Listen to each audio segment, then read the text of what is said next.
Chicken मटणालाही मागे पाडेल अशी चमचमीत सुकी सुकट बनवते आज मी. याला जवळाही म्हणतात.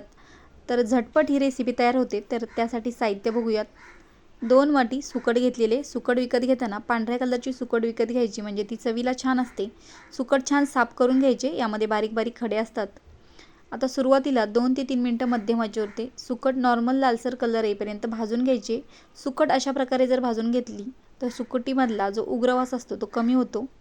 सुकट भाजून घेतल्यानंतर 2 ते 3 वेळा छान धुवून घ्यायचे. पाणी पूर्णपणे यातलं काढून टाकायचे.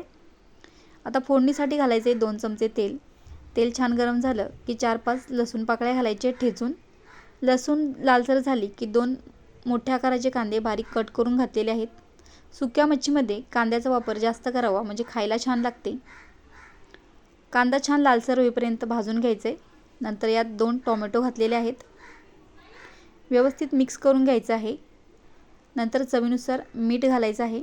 सुरुवातीला फक्त मीठच घालायचं आहे. मीठ घातलं की टोमॅटोला पाणी सुटून टोमॅटो पटकन मऊ होतो. 1 मिनिटासाठी झाकण ठेवायचे. टोमॅटो मऊ झाला की बाकीचे मसाले घालायचे आहेत.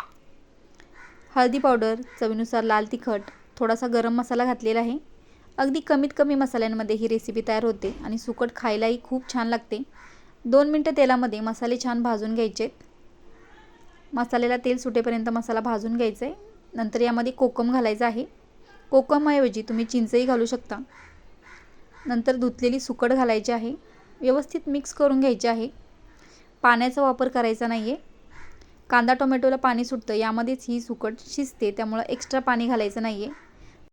8 ते 10 मिनिटं झाकण ठेवून मध्यम आचेवरती फक्त एक वाफ काढून घेतलेली, तर मस्त अशी चमचमीत सुकी सुकट तयार झालेली. वरून टाकायची बारीक चिरलेली कोथिंबीर. तर ही सुकट भाकरीसोबत खायला खूप छान लागते. व्हिडिओ आवडला असेल आणि चॅनलवर जर तुम्ही नवीन असाल तर व्हिडिओला लाईक आणि चॅनलला सबस्क्राईब करायला विसरू नका.